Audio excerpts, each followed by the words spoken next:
Piyodalarga yo'lni piyodalar o'tish joyidan tashqarida kesib o'tishga ruxsat etiladimi? Yo'lning qatnov qismi chetiga nisbatan to'g'ri burchak ostida, uning ikkala tomoni yaxshi ko'rinib turadigan, ko'rinish masofasida o'tish joyi yoki chorraha bo'lmasa, ajratuvchi mintaqasiz va to'siqsiz yo'llarda kesib o'tishga ruxsat etiladi. To'g'ri javob F2.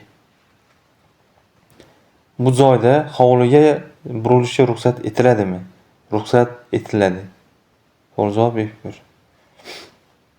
Ushbu belgilar aholi punktlarida xavfli yo'l qismi boshlanishidan qancha masofa oldin o'rnatiladi? Aholi punktlarida 50-100 metr, aholi punktlaridan tashqarida 150-300 metr masofa oldin o'rnatiladi. To'g'ri javob F3.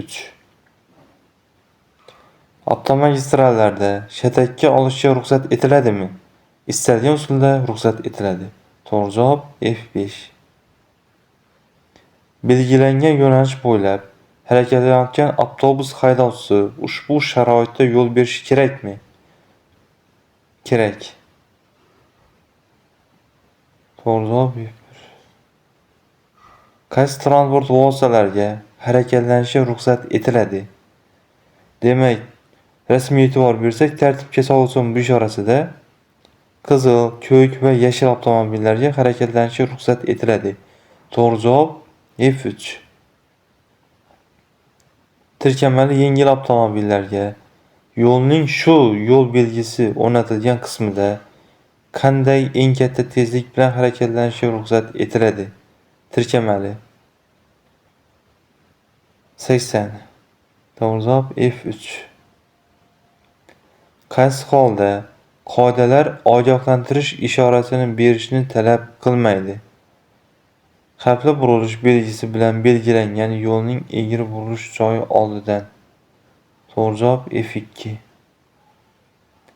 Ushbu yo'l belgisi nimani bildiradi?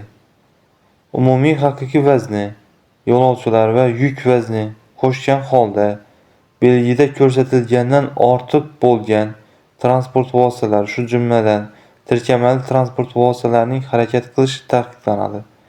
To'g'ri javob F2. M2, M3 toifali avtotransport vositalari shina proyektlari naqshlarning qoldiq balandligi kamida qancha bo'lishi kerak? M2, M3 deganda, ya'ni yo'lovchilarni tashiydigan, ya'ni gazel avtobus transport vositalarining shina proyektlari naqshining qoldiq balandligi kamida qancha bo'lishi kerak?